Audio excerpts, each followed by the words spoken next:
بسم اللہ الرحمن الرحیم۔ السلام علیکم ناظرین، خواتین و حضرات، آپ کی خدمت میں ایک مرتبہ پھر حاضر ہیں سوال و جواب کا پروگرام لے کے پروفیسر سید ناصر حسین ہاشمی صاحب کے ساتھ۔ آج جن موضوعات پہ ہم ڈسکس کریں گے ان میں میزان، صراط مستقیم اور اعمال نامہ کے موضوعات شامل ہیں۔ تو سب سے پہلے میں مولانا سے گزارش کروں گا کہ پچھلی دفعہ جب پروگرام ختم ہوا تھا تو ایک یہ نقطہ زیر بحث تھا کہ مودت علی جو ہے وہ ضروری ہے صراط مستقیم سے گزرنے کے لیے اور بخشش کے لیے۔ تو اس سلسلے میں مولانا ذرا وضاحت فرمائیے گا کہ شیعوں کا یہ کہنا ہے کہ مودت علی کے بغیر تو بخشش نہیں ہوگی کسی کی۔ جی شکریہ۔ بہت اچھا سوال ہے، اس کے اوپر بہت تفصیلی گفتگو کی جا سکتی ہے، لیکن ہم ابھی کیونکہ بہت سی باتیں کرنا ہے اس لیے گفتگو کو مختصر رکھیں گے، لیکن کوشش کریں گے کہ جو بھی ذہن میں اشتباہات ہیں یا جو خواہشات ہیں علم کے حصول کی اس سلسلے میں وہ ہمارے سامعین کی ضرور پوری ہو جائیں۔ تو دیکھیے بات یہ ہے کہ نجات جو ہے یا فلاح یا نجات، اس کا دار و مدار کس چیز پر ہے؟ ہم تھوڑی دیر کے لیے اس بات کو نظر انداز کیے دیتے ہیں کہ سب سے زیادہ اہمیت ولایت کی ہے، لیکن سوال یہ کہ پھر ہماری نظر میں کس چیز کی اہمیت ہونا چاہیے، ہم کس چیز کو سب سے زیادہ اہم سمجھیں گے؟ تو جب پیغمبر اسلام صلی اللہ علیہ وآلہ وسلم نے اپنی نبوت کی ان تبلیغات کا آغاز کیا کہ جو تبلیغ کی بنیاد تھیں، جو ہدایت کی بنیاد تھیں اور جو فلاح انسانیت کی ضمانت تھی، تو آپ کا پہلا جملہ کیا تھا کہ قولوا لا الہ الا اللہ وتفلحوا، لا الہ الا اللہ کہو اور فلاح پا جاؤ۔ گویا فلاح کا راستہ ہمارے پاس توحید ہے، اور یہ لا الہ الا اللہ جو ہے اس کے اسرار و رموز اب آہستہ آہستہ سمجھائے جانے والے ہیں۔ ابھی بنیاد بتائی گئی ہے کہ بنیاد جو ہے وہ توحید ہے، یعنی سوائے اللہ کے اور تمام معبودوں کا انکار کر دو، ہر الہ کا انکار کر دو، ہر معبود کا انکار کر دو، ہر قوت مؤثر کا انکار کر دو، اور یہ سمجھو کہ کائنات میں جو شے مؤثر ہے وہ صرف قوت پروردگار ہے، وہ ذات پروردگار عالم ہے۔ اب جب یہاں سے ہم آغاز کرتے ہیں تو پھر ہمیں دیکھنا پڑتا ہے کہ تتمہ توحید کیا ہے، کہاں تک توحید پہنچتی ہے۔ تو ایک توحید وہ ہے کہ جو پروردگار عالم نے قرآن میں ابلیس کے حوالے سے بیان کی ہے، اور ایک توحید وہ ہے جو پروردگار عالم نے انبیاء و مرسلین کے ذریعے سے پیش کی ہے۔ تو ہمیں دیکھنا یہ ہے کہ حقیقی توحید جو ہے وہی ہماری نجات کا باعث بن سکتی ہے، وہی ہماری فلاح کا سبب بن سکتی ہے۔ تو ایک توحید وہ ہے کہ جس کے بارے میں پروردگار عالم یہ کہہ رہا ہے کہ یہ توحید ناقابل قبول ہے، جس میں اللہ کو وحدہ لا شریک مانا جائے، جس میں اللہ کو لائق عبادت مانا جائے، جس میں اللہ کو اپنا خالق اور مالک تو سمجھا جائے، لیکن اللہ سے کوئی رشتہ ولایت نہ ہو، اللہ سے رشتہ اولا بالتصرف نہ ہو، یعنی انسان پروردگار عالم کو اپنے نفس پر حاکم اور اپنے نفس کا مکمل اختیار رکھنے والا نہ سمجھے۔ یہی چیز ابلیس نے کی تھی کہ وہ اللہ کو وحدہ لا شریک مانتا تھا، اللہ کو الہ مانتا تھا، اللہ کو معبود مانتا تھا، اللہ کو صاحب قدرت مانتا تھا، اللہ کو خالق و مالک مانتا تھا، لیکن جس چیز کو وہ نہیں مان رہا تھا وہ یہ چیز تھی کہ اپنے بارے میں وہ یہ کہہ رہا تھا کہ پروردگار، اور اس نے جو گفتگو کی جس کو قرآن نے نقل کیا کہ اس نے کہا فبما اغویتنی، جب تو نے مجھے بہکا دیا، یعنی اللہ کو بجائے اس کے کہ شفیق، مہربان، ودود، رحمان، رحیم سمجھتا، اس نے اللہ کے بارے میں بدزنی کی، اور دوسری طرف اپنے نفس کو اپنی ملکیت سمجھا، اللہ کی ملکیت نہیں سمجھا، اللہ کی امانت نہیں سمجھا، اللہ کو اپنے اوپر اولا بالتصرف نہیں سمجھا، لہذا اللہ کو ماننے سے تو انکار نہیں کیا، لیکن اللہ نے جس کو منوانا چاہا اس کو نہیں مانا۔ تو توحید اس کی بھی تھی، وہ بھی اللہ کو وحدہ لا شریک مان رہا تھا، لیکن پروردگار عالم نے اس توحید کو رد کر دیا۔ جس توحید کو اللہ نے قبول کیا اس میں کیا کہا، اللہ ولی الذین آمنوا یخرجہم من الظلمات الی النور، اللہ صاحبان ایمان کا ولی ہے، اور اس کی ولایت کا تقاضا یہ ہے کہ وہ ان کو ظلمتوں سے نکالتا رہتا ہے اور نور کی طرف لاتا رہتا ہے۔ اب یہ ظلمتوں سے نکالنا اور نور کی طرف لانا تقاضائے ولایت الہیہ ہے، اور اس سے جو لوگ متصل ہیں وہ مومنین ہیں۔ اللہ ولی الذین آمنوا، صاحبان ایمان کا ولی ہے۔ اب اس کے بعد جب ہم اس کو آگے بڑھاتے ہیں اور لے کے آتے ہیں اپنے دین اور شریعت اور قرآن کی اس روشنی میں کہ جس میں ولایت کو واضح طور سے بیان کر دیا گیا، تو وہاں کیا کہا جا رہا ہے کہ انما ولیکم اللہ والرسول والذین آمنوا الذین یقیمون الصلاۃ ویؤتون الزکاۃ وهم راکعون، اے صاحبان ایمان، تمہارا ولی سوائے اللہ کے کوئی نہیں ہے، اور اس کا رسول ہے، اور وہ صاحبان ایمان جو نماز کو قائم کرتے ہیں اور اس وقت زکوٰۃ دیتے ہیں جب حالت رکوع میں۔ اب یہ آیہ ولایت ہے سورہ مائدہ کی 55ویں آیت، جس کے اوپر تمام مفسرین متفق ہیں کہ یہ آیت سوائے امیر المومنین علی ابن ابی طالب علیہ السلام کے کسی اور کی طرف اشارہ نہیں کر رہی۔ اور اس کے بعد اگلی والی آیت میں جو پروردگار عالم نے ارشاد فرمایا، اور وہاں پر کہا کہ وَمَن يَتَوَلَّ اللَّهَ وَرَسُولَهُ وَالَّذِينَ آمَنُوا فَإِنَّ حِزْبَ اللَّهِ هُمُ الْغَالِبُونَ، اور وہ لوگ کہ جنہوں نے اللہ کی ولایت کو تسلیم کر لیا، رسول کی ولایت کو تسلیم کر لیا، اور ان صاحبان ایمان کی ولایت کو تسلیم کر لیا جن کا تذکرہ اس سے پہلے والی آیت میں ہوا، وہی اللہ کا لشکر ہے، وہی کامیاب ہے۔ تو کامیابی جو ہے وہ آ کے ولایت کے اس مقام پر ہے جہاں توحید مکمل ہو جاتی ہے۔ اگر ایک شخص اللہ کی ولایت سے انکار کر دیتا ہے تو پھر توحید مکمل اس لیے نہیں ہوتی کہ توحید کی اقسام میں توحید حاکمیت بھی ہے، توحید تشریع بھی ہے۔ اب یہ کیا ہے، یہ انشاءاللہ توحید میں سمجھائیں گے۔ توحید حاکمیت اور توحید تشریع تک وہ نہیں پہنچ سکتا جس نے ولایت خداوندی کو نہیں مانا ہے۔ اس کے بعد جیسا کہ ابھی ہم نے آیت پڑھی کہ اللہ ولی الذین آمنوا یخرجہم من الظلمات الی النور والذین کفروا اولیاءہم الطاغوت یخرجونہم من النور الی الظلمات اولئک اصحاب النار ہم فیہا خالدون۔ صاحبان نار، صاحبان دوزخ وہ ہیں کہ جو اولیاء طاغوت ہیں، اولیاء بھی جمع ہے ولی کی، یعنی اللہ بھی ولی ہے اور ولی کے مقابلے میں کچھ اور ولی ہیں جو کہ طاغوت کے ولی ہیں۔ اب طاغوت کے ولی جو ہیں ان کی ولایت کا ایک دائرہ ہے اور ایک اللہ کی ولایت کا دائرہ ہے، ان دونوں کے درمیان میں کوئی ایسی جگہ نہیں ہے جس کو آپ کہیں کہ وہ کسی کے حدود میں نہ آتی ہو، بفر زون ہو۔ اللہ کی ولایت سے جو نکلتا ہے وہ طاغوت کی ولایت میں آ جاتا ہے۔ طاغوت کی ولایت سے نکلنے کے لیے اللہ کی ولایت کو صدق دل سے قبول کرنا ضروری ہے۔ تو یہ وہ رموز ہیں کہ جن کو سمجھنے کے بعد یہ بات طے ہو جاتی ہے کہ اگر انسان ولایت کے اسرار و رموز کو سمجھ گیا اور پروردگار عالم کو اس نے اپنا ولی مانا، اور ایسا ولی مانا کہ اب اللہ جس کو ولی بنائے، یعنی جس کو سرپرست بنائے، جس کو اولا بالتصرف بنائے، اس کو ہم مان لیں گے۔ 1 کو بنائے، 12 کو بنائے، 14 کو بنائے، جس کو بنائے، جتنوں کو بنائے گا ہم مان لیں گے۔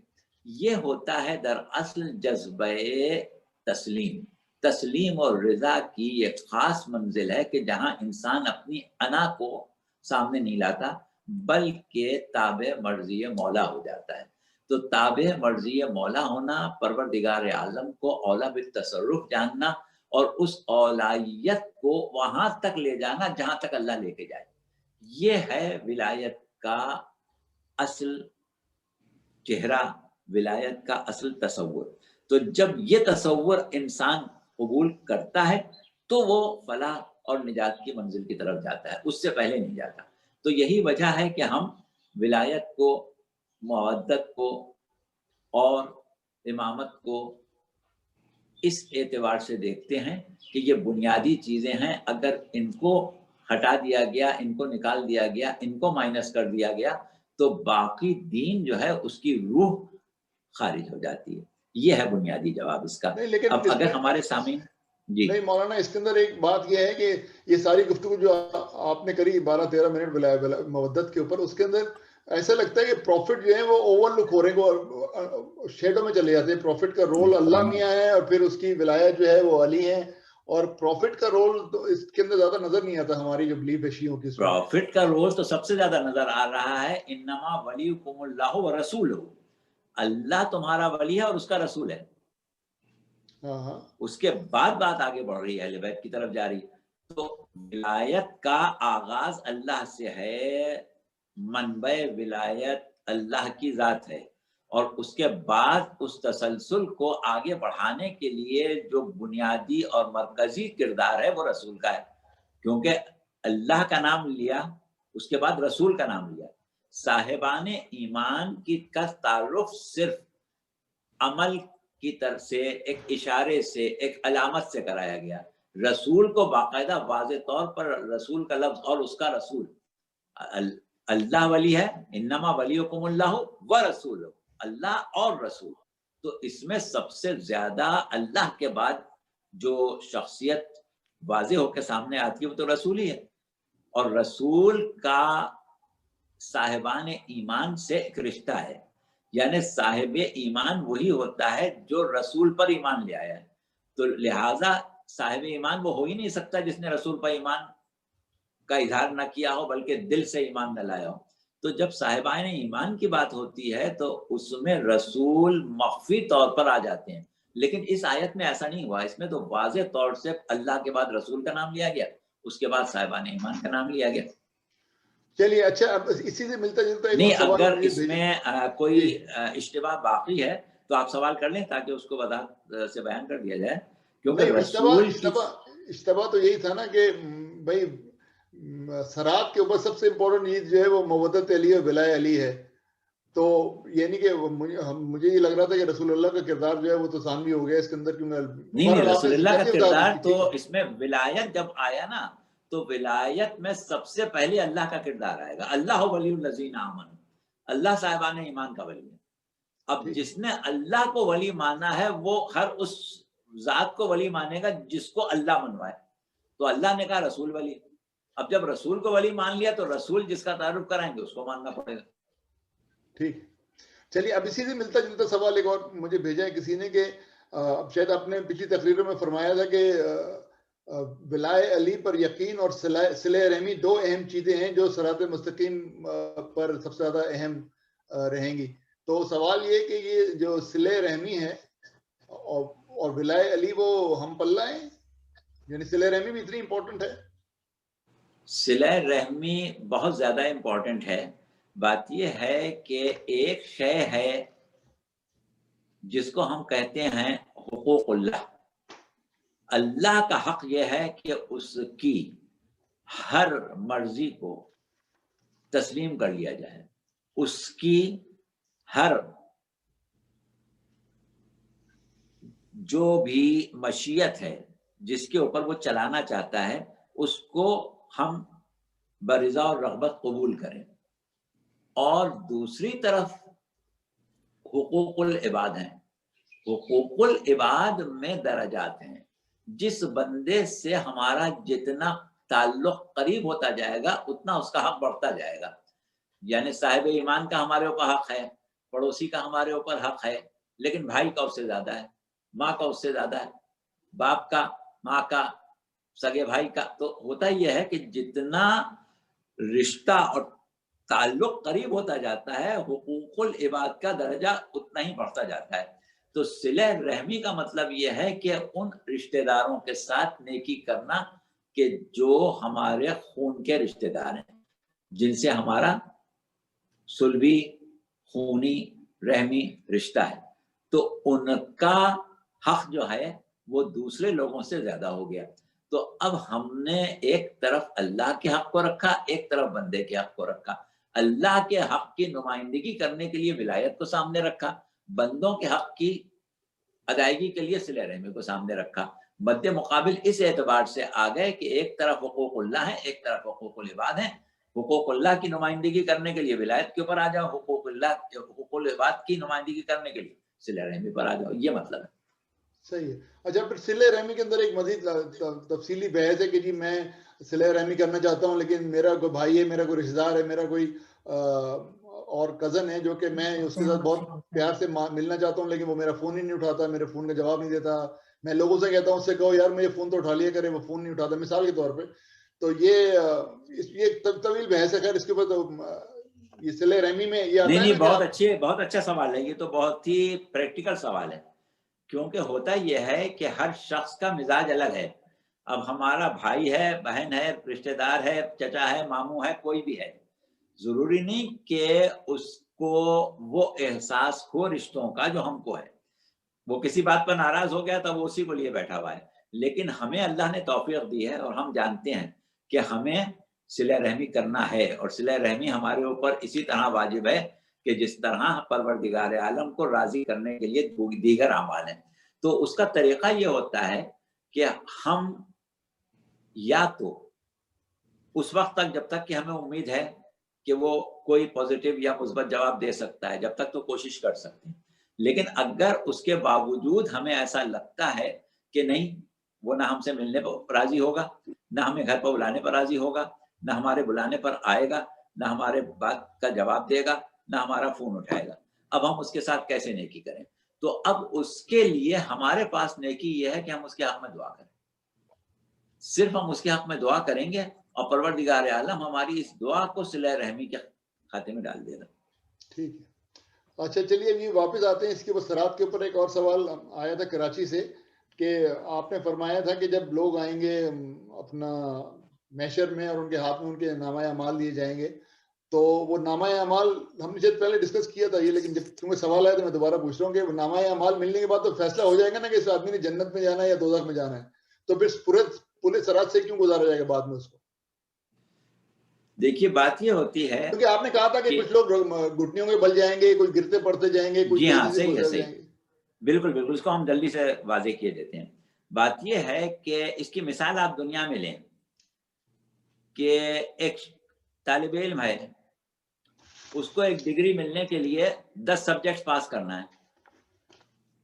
اب ایک سبجیکٹ میں اس کے ڈسٹنکشن مارکس آ گئے تو اس کا مطلب یہ نہیں کہ باقی سبجیکٹ جو ہیں اب اس میں اس کو کچھ نہیں کرنا ہے, انہیں بھی پاس کرنا ہے. اب ایک طالب علم ہے میتھمیٹکس میں, اس نے ڈسٹنکشن لے لی, کیمسٹری میں پاسنگ مارکس بھی پورے نہیں آ پائے, وہاں گریس مارکس کی ضرورت پڑ گئی, جیسے آخرت میں شفاعت ہوتی. اچھا اسی طریقے سے کسی سبجیکٹ میں اس کے 60% آئے, کسی میں 20% آئے, کسی میں 100% آ گئے. تو یہ چیزیں جو ہیں صراط ہے, میزان ہے, مرصاد ہے, نامہ اعمال ہے. نامہ اعمال تو میرا رپورٹ کارڈ ہے نا مولانا, نامہ اعمال تو میرا رپورٹ کارڈ ہے نا. جی ہاں, نامہ اعمال رپورٹ کارڈ ہے, اس میں نیچے لکھا ہوگا ایف یا اے یا بی یا سی. جی بالکل صحیح کہا آپ نے, لیکن نامہ اعمال کا کامیابی کے ساتھ مل جانا, یعنی ایسا نامہ اعمال مل جانا کہ جس میں پروردگار عالم کا لطف و کرم شامل ہو گیا ہو, جس میں پروردگار عالم کا لطف و کرم شامل ہو گیا نامہ اعمال میں, وہ اس کا ایک سبجیکٹ سمجھیے کلیئر ہو گیا, ایک سبجیکٹ اس نے کلیئر کر لیا. اب باقی سبجیکٹس تو باقی ہیں نا ابھی, تو اس طریقے سے ہر سبجیکٹ کو کلیئر کرنا ہے اسے, ہر سبجیکٹ سے اس کو کچھ نہ کچھ دینا ہے, ہر ایک سبجیکٹ میں اس کو محنت کرنا ہے. تو ایک چیز تو یہ ہو گئی. دوسری چیز ایک یہ ہے کہ جیسے ہم نے یہ اس آیت میں جو سیدھے ہاتھ اور الٹے ہاتھ والوں والی بات جو ہے نامہ اعمال کی، یہ سورہ واقعہ میں ہے. سورہ واقعہ میں پروردگار عالم نے لوگوں کے 3 گروہ کا بیان کیا ہے. ایک ہیں اصحاب الشمال، ایک ہیں اصحاب الیمین، اور ایک ہیں السابقون السابقون، آگے بڑھ جانے والے. تو اب تو تینوں کا الگ الگ ذکر کیا ہے پروردگار نے. جو سابقون ہیں، السابقون والوں کا جن کا ذکر کیا ہے، ان کے لیے بہت تعریف ان کی ہے کہ وہ اس طریقے سے بیٹھے ہوئے ہوں گے، ان کو یہ انعام ملے گا اور یہ ملے گا اور یہ نعمتیں ہوں گی وغیرہ وغیرہ، ان کی بہت تعریف کی گئی. تو اس کے بارے میں روایات اور احادیث جو بتاتی ہیں تفسیر کے سلسلے میں، وہ یہ کہتے ہیں کہ وہ اولیاء، اوصیاء، انبیاء اور ائمہ ہیں. دوسرا جو ہے وہ ہے جن کا نامہ اعمال سیدھے ہاتھ میں دیا جائے گا. سیدھے ہاتھ میں نامہ اعمال دینا اللہ کے فضل میں سے ایک فضل ہے. یعنی جس پر اللہ نے کرم کر دیا ہے، فضل کر دیا ہے، اس کا نامہ اعمال جو ہے وہ سیدھے ہاتھ میں دیا جا رہا ہے. اس کے بعد سیدھے ہاتھ والوں کے بارے میں کہا گیا ہے کہ یہ نعمتیں ملیں گی، یہ نعمتیں ملیں گی، یہ نعمتیں ملیں گی. پھر اس کے بعد کہا گیا ہے کہ جن کا نامہ اعمال الٹے ہاتھ میں دیا جائے گا، افسوس، وہ اس پریشانی میں ہوں گے، اس پریشانی میں ہوں گے، اس پریشانی میں ہوں گے. اب سوال ذہن میں یہ ابھرا کہ بھائی جب نامہ اعمال سیدھے ہاتھ میں دیا گیا تو فیصلہ تو ہو گیا کہ یہ نیک آدمی تھا، اس کے اوپر اللہ کا کرم ہو گیا، تو اب پل صراط کے اوپر اسے گرنے پڑنے کی کیا ضرورت ہے؟ تو اس کے وہی جیسا کہ ابھی ہم نے کہا کہ 2 صورتیں ہو سکتی ہیں. پہلی صورت تو یہ ہے کہ ایک سبجیکٹ تھا جس میں وہ پاس ہو گیا، ابھی ایک سبجیکٹ اور ہے، اس سے بھی اس کو گزرنا ہے. ایک مطلب تو یہ ہوا. دوسری صورت یہ ہوئی کہ وہ جو پل صراط کے بارے میں ذکر ہے کہ کوئی گرتا پڑتا جائے گا، کوئی نیچے ہی گر جائے گا، کوئی گھوڑے کی رفتار سے جائے گا، کوئی کشتی کی رفتار سے جائے گا، کوئی بجلی کی رفتار سے جائے گا. تو کچھ بعید نہیں کہ یہ سارے اقسام جو پل صراط کے اوپر لوگوں کو الگ الگ کر رہی ہیں، یہ ان لوگوں کی ہوں کہ جن کا نامہ اعمال سیدھے ہاتھ میں نہ ہو بلکہ الٹے ہاتھ میں ہو. کیونکہ یہاں پر اس کی تخصیص نہیں ہے کہ سیدھے ہاتھ والوں کے ساتھ پل صراط پہ یہ ہوگا، الٹے ہاتھ والوں کے ساتھ، کسی کے ساتھ بھی ہو سکتا ہے. تیسری چیز جو ہے وہ یہ ہے کہ جیسا کہ ہم نے پہلے کہا تھا کہ ہر انسان انفرادیت رکھتا ہے.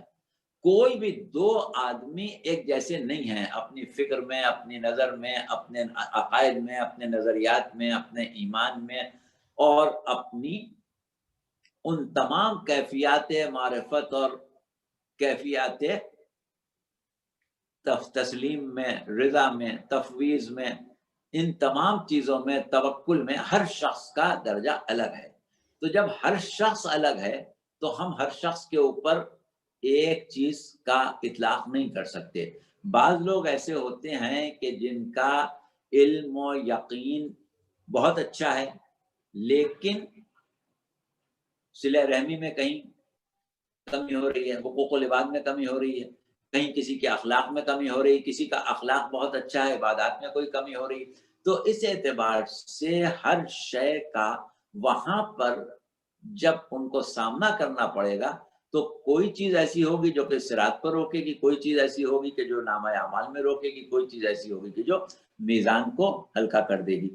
تو الگ الگ چیزیں ہیں. ایک چیز ہم کوئی میری بات سنیں نا، میری گزارش سنیں نا، بات لمبی ہو رہی ہے اس کے اندر بہت. یہ نامہ اعمال میں تو یہ سب لکھا ہوگا نا کہ میں صلہ رحمی میں اچھا تھا لیکن عبادات میں کمزور تھا، خوش اخلاق نہیں تھا مگر خوش شکل تھا، وغیرہ وغیرہ. یہ تو سب نامہ اعمال میں لکھا ہوگا نا، پوری رپورٹ کارڈ ہوگی نا میری. تو یہ نامہ اعمال میں سب کچھ لکھا ہے، ٹھیک ہے. ٹھیک ہے، میری بات سن لیجیے نا، میرا یہ رپورٹ کارڈ ہے. میری گزارش سن لیجیے نا، میری گزارش سن لیجیے. یہ میرا رپورٹ کارڈ ہے، اس میں پورا کچا چٹا لکھا ہوا ہے میرا. اور میں جاؤں گا دوزخ کے اندر تو مجھے پورے سرا سے کیوں گزارے بھائی؟ پھینک دو دوزخ کے اندر. وہ اپنی جگہ ہے کہ بہت سے لوگ ایسے ہیں کہ جن کا نامہ اعمال ایسا ہوگا کہ ان کو نہ صرف صراط سے گزرنا یا ان کے لیے میزان پر جانا یا دیگر چیزوں میں جانا، حد یہ کہ حساب کتاب پر آنے کی بھی کوئی روایت نہیں ملتی، بلکہ یہ کہا جاتا ہے کہ 4 قسم کے لوگ ہو جائیں گے. ایک لوگ وہ ہوں گے کہ جو بغیر حساب کتاب کے جنت میں چلے جائیں گے. ایک لوگ وہ ہوں گے جو حساب کتاب کے بعد جنت میں جائیں گے. ایک وہ ہوں گے جو حساب کتاب کے بعد دوزخ میں جائیں گے. اور ایک وہ ہوں گے جو بغیر حساب کتاب کے دوزخ میں چلے جائیں گے. تو یہ سب چیزیں تو ہوں گی. تو پل صراط کب آئے گا؟ حساب کتاب سے پہلے آئے گا یا بعد میں آئے گا؟ پل صراط اس وقت آئے گا کہ جب انسان کو یہ حکم دے دیا گیا کہ اب تمہارے لیے حکم صادر ہو گیا. اب بات یہ ہے کہ پل صراط میرے ساتھ دو الفاظ ہمیں ملتے ہیں. پل صراط در اصل ہم یہ بھی اس کی ایک تعویل کر سکتے ہیں کہ یہ تمام چیزیں جو ہیں وہ ایک لحاظ سے پل صراط ہیں. یعنی اعمال نامے کا ملنا، میزان الاعمال سے گزرنا، حساب کتاب سے گزرنا، لقائے رب سے گزرنا، یہ تمام چیزیں جو ہیں وہ دراصل صراط ہیں. ٹھیک ہے سمجھ گئے. سوری ہم سمجھ رہے کہ الگ الگ چیزیں. ٹھیک ہے اب آ گئی سمجھ میں بات. اچھا چلیے نہیں اب یہ اب سمجھ میں آ گئی. پل صراط کو ایک برج نہیں ہے یہ پورٹ مین برج کا، اس سے گزرنا ضروری، ساری چیزیں شامل ہیں. مختلف موقفوں پر رکنا سب پل صراط ہے. ٹھیک ہے سمجھ گئے. صحیح ہے. اچھا اب یہ ہماری ایک ہے یہاں بہت ہر دل عزیز نصرت باجی، انہوں نے 2 سوال بھیجے ہیں. ایک سوال کیونکہ ابھی اسی کے چل رہا ہے نا اپنے اعمال وغیرہ کا، تو ایک یہ انہوں نے کہا کہ سورہ رحمان میں 2 جنتوں کا ذکر ہے، تو یہ اور 2 باغ، تو وہ 2 باغ ہیں یا وہ 2 جنتیں ہیں، اور وہ ان سے یعنی اس کی تھوڑی سی وضاحت انہوں نے چاہیے کہ وہ کیا ہے. ہاں سورہ رحمان میں ارشاد رب العزت ہے کہ وَلِمَنْ خَافَ مَقَامَ رَبِّهِ جَنَّتَانِ، وہ لوگ کہ جو اپنے رب کے مقام سے خوف کرتے ہیں ان کے لیے 2 جنتیں ہیں. اب 2 جنتیں جو ہیں وہ اس معنوں میں بھی بیان کی گئی ہیں، یعنی مفسرین نے اس میں مختلف اس کے احتمالات بیان کیے ہیں کہ کچھ ایک جنت وہ ہو سکتی ہے کہ جو اس کے عقیدے کی وجہ سے ہو، اس کی معرفت کی وجہ سے ہو، اس کے ایمان کی وجہ سے ہو، اور ایک جنت وہ کہ جو اس کے اعمال کی تجسیم سے نعمتیں وجود میں آ جائیں. جو اس نے اعمال کیے ہیں وہ اعمال جب تجسیم کی منزل پر آئیں، جسم بنے، تو اسی کے اعمال جو ہیں وہ باغ بن جائیں، اس کے اعمال قصور بن جائیں، اس کے اعمال حوریں بن جائیں، اس کے اعمال جو ہیں وہ نہریں بن جائیں یا کچھ بھی بن جائے. یعنی ایک چیز یہ ہے کہ جنت اللہ اپنے فضل و کرم سے عطا کرے، یا اس کے ایمان کی وجہ سے عطا کرے، یا اس کے عقیدے کی وجہ سے عطا کرے، اور اس کے بعد جب اس کے اعمال مجسم ہو تو ایک جنت اور بن جائے. ایک معنی تو یہ لیے جاتے ہیں. ایک معنی یہ لیے جاتے ہیں کہ کیونکہ سورہ رحمان کے مخاطب انسان اور جن 2 مخلوقات ہیں، تو ہو سکتا ہے کہ ایک جنت جو ہے وہ جنوں کے لیے ہو اور ایک انسانوں کے لیے ہو. تو اس طریقے سے کئی تعویلات اس کی پیش کی جاتی ہیں. ٹھیک ہے. اچھا ایک اگلا سوال انہی کا نصرت باجی کا یہ ہے، وہ تھوڑا سا آپ نے وضاحت لاسٹ ٹائم کی تھی لیکن وہ شاید پروگرام میں شامل نہیں ہو سکتی پچھلی دفعہ. انہوں نے یہ کہا کہ جو ہم لوگوں کے لیے کرتے ہیں، فاتحہ پڑھتے ہیں یا قرآن پڑھتے ہیں یا مجلس کرتے ہیں اس کے ایصال ثواب کے لیے، تو وہ جو ہے وہاں ڈیلیور جو ہے وہ کس صورت میں ہوتا ہے وہ ثواب؟ دیکھیے بات اس کا جو ہمارے ہاں عموماً مثال دی جاتی ہے وہ اسی طرح دی جاتی ہے کہ جہاں پر انسان زندگی گزار رہا ہے وہاں کے لیے جو لوازم اس کو چاہیے ہیں اس شکل میں ملتی ہے. اجر و ثواب جو ہے ہمارے پاس دنیا میں اجر و ثواب کی کوئی شکل نہیں ہے، لہذا ہم اس کی مثال دیتے ہیں کہ بالفرض آپ ایک ملک سے دوسرے ملک میں کرنسی بھیجتے ہیں تو وہ کرنسی اس کے کام اسی صورت میں آتی ہے کہ جب وہ کنورٹ ہو جاتی ہے اس کے ملک کی کرنسی میں، تو اب وہاں پر والی کرنسی چلتی ہے لہذا یہ کرنسی اس میں تبدیل ہو گئی. اسی طرح سے یہاں پر جو عمل ہم نے انجام دیا اس کا ثواب وہاں اس کی ضرورت کے مطابق کنورٹ ہو گیا، اس کو جس چیز کی ضرورت ہے اس میں وہ کنورٹ ہو جائے گا. صحیح ہے. اچھا چلیے اب یہ آخری سوال، 1-2 سوال اور ہیں اس حوالے سے، اور بھی سوال ہیں جو کہ ہم پھر وہ متفرق سوالوں میں جو ہمارا سیکشن اس میں کر لیں گے. ایک سوال ایک اور یہاں سے پوچھا گیا تھا کہ ظہور امام کی کیا ٹائم لائن ہے اور پہلا سور کب پھونکا جائے گا؟ کہ امام کی شہادت کے وقت پھونکا جائے گا پہلا سور؟ امام نہیں، یہ چیز جو ہے اس کے اوپر انشاءاللہ ہم اس وقت بات کریں گے جب ایک موضوع ہمارا رہ گیا ہے بیچ میں، عقیدہ رجعت. امام کے ظہور سے عہد رجعت شروع ہو جائے گا، اور وہ لوگ کے جو انتہائی درجے کے مومن اور وہ لوگ کے جو انتہائی درجے کے منافق یا ظالم ہیں ان کی رجعت بھی ہوگی اور ائمہ کی رجعت کا زمانہ بھی شروع ہو جائے گا. تو اب وہ ہمارا پورا عہد رجت ہے. جب عہد رجت ختم ہو جائے گا اس کے بعد سورتوں کا جائے گا. امام کے ظہور کے بہت بعد کا زمانہ ہے. اچھا تو وہ اس پہ ہم ڈیٹیل میں بات کریں گے نا بعد میں, اس پر ڈیٹیل میں انشاءاللہ بات عہد رجت. ٹھیک ہے. اچھا اور یہ آخری سوال ہے, میرا تو شاید پردانہ کا سوال تھا یہ کہ معرفت سے کیا مراد ہے؟ معرفت کہے سے معرفت دیکھیے معرفت جو ہے یہ عربی میں بنا ہے عرفہ سے, جس سے تعریف بنا. معرفت یعنی آپ جیسے انگریزی میں کہتے ہیں انٹروڈیوس کرانا, انٹروڈکشن, متعارف کرنا. تو ہاں یہ ہے معرفت.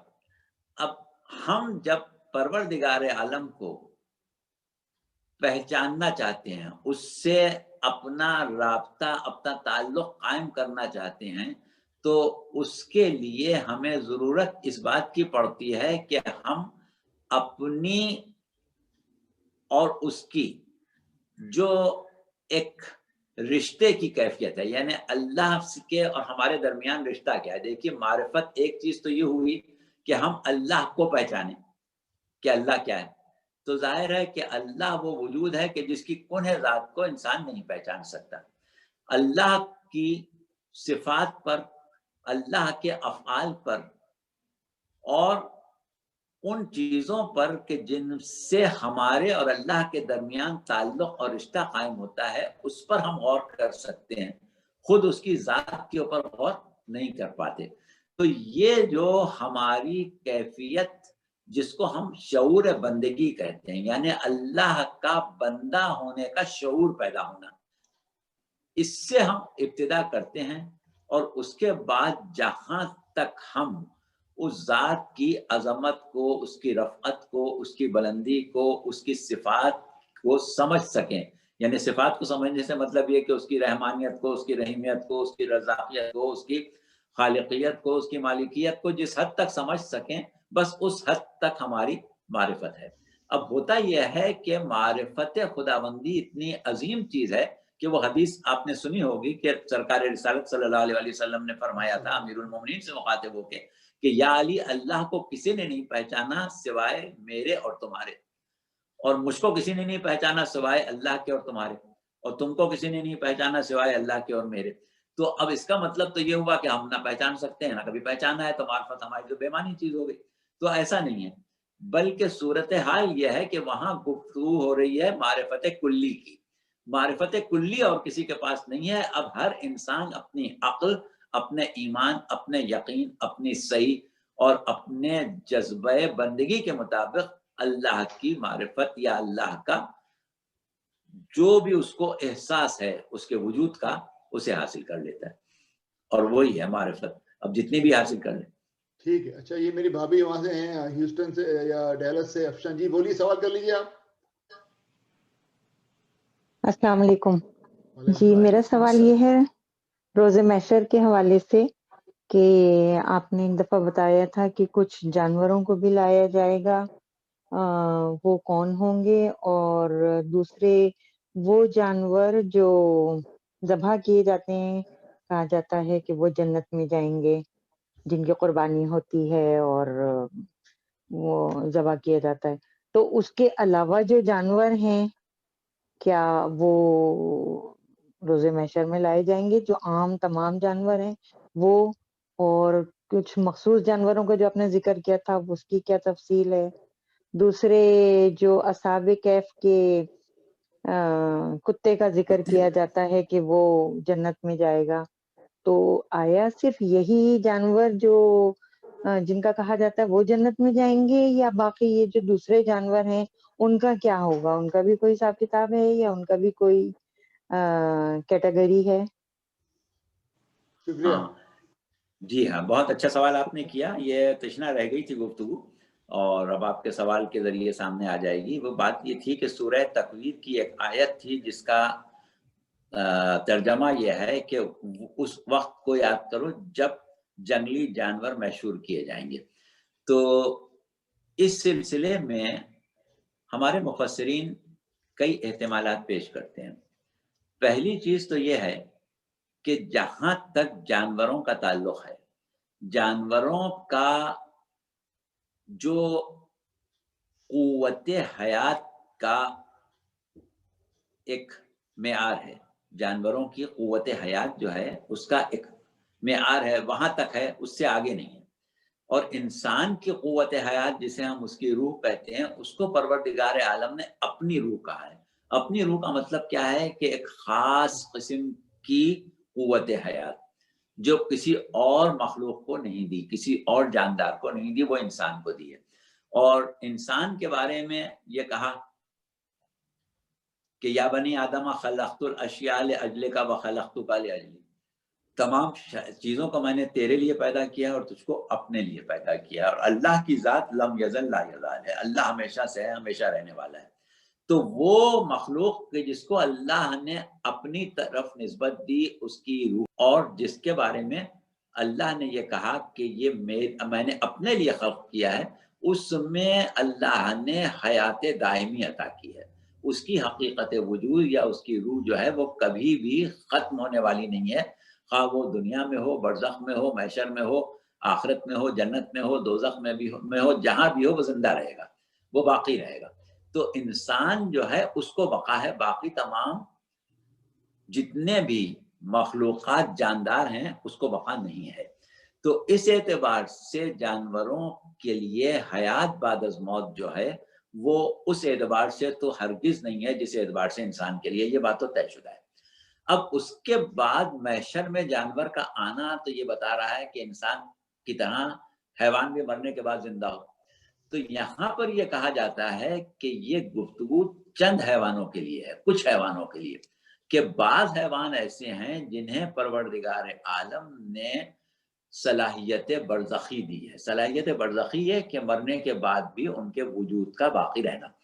تو جن جانوروں کو اللہ نے ایسی صلاحیت دی ہے ان کے لیے حساب کتاب بھی ہے، تو ان کا حساب ان کی شعوری جو معیار ہے، شعوری کیفیت ہے، اس کے مطابق ہے، انسانوں کی طرح نہیں ہے۔ تو وہ ایک مسئلہ الگ ہے کہ جانور سے وہ جانور جن کو برزخی جانور کہا جاتا ہے، جن کے اندر حیات بعد از موت کی ایک خفیف سی صلاحیت ہے، جس کی پہچان یہ ہے کہ اس کو بھی خواب نظر آتا ہے، تو ایسا جانور جو ہے اس سے باز پرس ہوگی، یہ ایک تفسیر بیان کی جاتی ہے۔ دوسری تفسیر یہ بیان کی جاتی ہے کہ وہ انسان کے جنہوں نے اپنے باطن کو حیوانیت سے اتنا متصل کر لیا کہ ان کی باطنی شکلی حیوان کی ہو گئی، وہ قیامت میں جانوروں کی شکل میں آئیں گے۔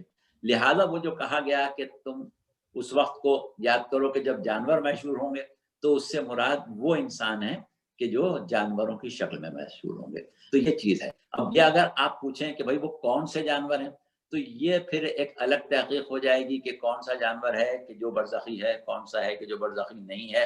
بہرحال جو بھی ہے برزخی، اس کے بارے میں یہ گفتگو ہو رہی۔ ٹھیک ہے، چلیے، یہ تو ہو گئے سوال جو اس سے متعلق تھے۔ اب آپ تھوڑی سی بات جو ہے وہ کر لیجئے میزان کی اور نام اعمال کی۔ جی ہاں، اب دیکھیے ہم بات کرتے ہیں، شروع کرتے ہیں اپنی میزان سے، اور میزان سے بات شروع کرنے کے لیے ہم سب سے پہلے میزان کا تصور پیش کریں کہ میزان در اصل ہے کیا چیز۔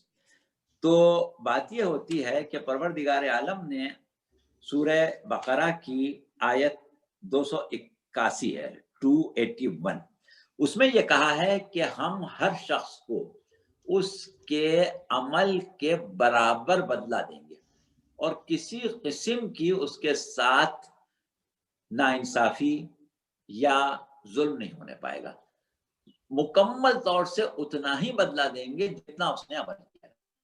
اب مسئلہ یہ ہے کہ عمل کے برابر بدلہ، عمل جو ہے وہ بشکل عبادات ہے، بشکل معاملات ہے، اور بدلہ جو ہے وہ بشکل نعمت ہے۔ اب عمل کے بدلے میں نعمت بالکل برابر کیسے ہو سکتی ہے؟ آپ دنیا میں اپنی گفتگو میں ایک لفظ استعمال کرتے ہیں کہ بھائی جتنا گڑ ڈالو گے اتنا میٹھا ہوگا، تو وہاں پر آسانی یہ ہے کہ گڑ میں اور مٹھاس میں مماثلت ہے، مناسبت ہے۔ گڑ اور مٹھاس دونوں ایک ملتی جلتی چیز ہے کہ گڑ زیادہ ہوگا تو مٹھاس زیادہ ہوگی. اچھا لیکن اس کے بعد ایک دوسری چیز آتی ہے کہ اگر آپ کو کوئی ایک اکائی دوسری اکائی میں کنورٹ کرنا ہو، ایک یونٹ کو دوسرے یونٹ میں، تو اس میں آپ جنسیت یا موضوع دیکھتے ہیں. مثال کے طور پر آپ یہ ایک فارمولا بنا سکتے ہیں کہ ہم سینٹی گریڈ کو فارنہائٹ میں کیسے کنورٹ کر لیں، ہم مائلز کو کلومیٹر میں کیسے کنورٹ کر لیں. تو یہ کیا ہے، جنسیت میں ایک جیسا ہے، یعنی وہ بھی لمبائی ناپنے کی، فاصلہ ناپنے کی اکائی ہے، یہ بھی فاصلہ ناپنے کی اکائی آپ نے کر لیا. لیکن جب یہ کہا جا رہا ہے کہ ہم عمل کے بدلے میں نعمت دیں گے، تو عمل کی جنس الگ ہے، نعمت کی جنس الگ ہے. تو عمل کو نعمت میں کیسے کنورٹ کیا جائے، عمل کو نعمت میں کیسے کنورٹ کیا جائے، اس کے لیے کوئی فارمولا ہونا چاہیے کہ جس میں عمل جو ہے وہ نعمت میں کنورٹ ہو جائے. تو عمل کا نعمت میں کنورٹ ہونا میزان الاعمال ہے. وہ فارمولا جو ہے وہ میزان الاعمال ہے کہ کس طرح آپ عمل کو نعمت میں کنورٹ کریں گے. تو یہ عمل کا نعمت کے عطا میں کنورٹ ہونا جو ہے یہ ہے میزان الاعمال. اب کیونکہ بظاہر یہ دو چیزیں بالکل الگ الگ ہیں، عمل انسان کر رہا ہے اپنے ہاتھ پیروں سے یا عمل کر رہا ہے اپنی نیت سے، تو اس کو ہم بدلے میں نعمتیں دے رہے ہیں، یہ کیسے کنورٹ کیا جائے. تو اس کے لیے ہمیں دیکھنا پڑتا ہے کہ عمل کو پہلے ہم دیکھیں کہ خود عمل کی قیمت اور قدر متعین کی جائے. جب عمل کی قدر و قیمت متعین ہو جائے گی تو پھر ہم کوئی فارمولا بنائیں گے جس سے عمل کو نعمت میں کنورٹ کریں. یہ ہے دراصل میزان الاعمال. اب دیکھیے پروردگار عالم نے سورہ بنی اسرائیل میں آیت 84 میں ارشاد فرمایا کہ قل کل یعمل علی شاکلتہ فَرَبُّكُمْ عَالَمُ بِمَنْ هُوَ أَهْدَىٰ سَبِيلًا. اے رسول آپ یہ کہہ دیجئے کہ ہر شخص کا عمل جو ہے وہ اس کی شاکلہ کے مطابق ہوتا ہے، اور اللہ جانتا ہے کہ کس نے راہ ہدایت کو کس حد تک قبول کیا. تو اب یہ بڑی تفصیلی گفتگو ہو جائے گی. اس وقت ہم صرف میزان سمجھانے کے لیے آپ کو اتنا بتا دیں کہ یہ ایک فارمولا ہے کہ ہم عمل کو دیکھتے ہیں پہلے کہ اس کی سنگینی، اس کی حیثیت کیا ہونا چاہیے، اور اس عمل کی سنگینی کو کس طرح کنورٹ کیا جائے اس کی نعمت میں. اس سلسلے میں ہمارے بہت سے علماء نے مختلف نظریات، مختلف باتیں پیش کی ہیں، جس میں ہم نے جو سب سے زیادہ جو چیز قابل غور اور سمجھ میں آنے والی ہے، ملا صدرہ اس سلسلے میں یہ کہتے ہیں کہ دراصل عمل جو انسان انجام دیتا ہے وہ اپنے جذبہ بندگی کے بنیاد پر ادا کرتا ہے. جیسا کہ اس میں کہا کہ ہر شخص شاکلہ کے مطابق عمل کرتا ہے. شاکلہ میں اس کی ایمان کی کیفیت، اس کے یقین کی کیفیت، اس کے جذبہ بندگی کی کیفیت، اس کے شعور بندگی کی کیفیت، سب چیزیں آ جاتی ہیں. تو اب اس کے مطابق اگر ہم دیکھتے ہیں تو تمام جذبات، تمام احساسات جو ہیں ان کا تعلق نیت سے، اور نیت کا تعلق جذبے سے، اور جذبے کا تعلق عمل سے ہوتا ہے. اور کیونکہ یہ تمام چیزیں جو ہیں ان کا تعلق روح سے ہے، اور روح جو ہے وہ باقی رہنے والی ہے، لہذا آخرت میں انسان کے وہ جذبات صدق، وہ خلوص نیت جس کے اوپر اس نے عمل انجام دیا ہے، وہ اس کی روح میں باقی ہے. اسی سے اس کا فارمولا بنے گا کہ کیسے اس کو تبدیل کیا جائے. تو آپ نے ایک دفعہ فرمایا تھا پچھلی دفعہ کہ ہوتا ہے کہ آپ کا کوئی عمل اتنا اللہ میاں کو پسند آ جائے کہ وہ اس عمل کو وہ روح، وہ حور کی شکل دے کے اور وہاں پیش کر دے آپ کی خدمت میں. ہمارا عمل جو ہے وہی وہاں پر مجسم ہو جائے گا، اور اس عمل کی جو کیفیت جسم ہے وہ اس عمل کے حسن کے مطابق، یعنی حسن نیت کے مطابق، حسن خلوص کے مطابق ہوگی. ٹھیک ہے، چلیے یہ تو ہو گیا میزان. اب اگلا مرحلہ. اچھا، اب میزان کے بعد ہمیں آنا ہے نامہ اعمال کے اوپر. جی نامہ اعمال. دیکھیے نامہ اعمال کی ابھی بات آپ کر رہے تھے. نامہ اعمال پر سب سے پہلے ہم یہ دیکھیں گے کہ نامہ اعمال مرتب کیسے ہوتا ہے، اور اس کے بعد ہم آ جائیں گے وہ سیدھے ہاتھ الٹے ہاتھ والی بات کو مکمل کریں گے.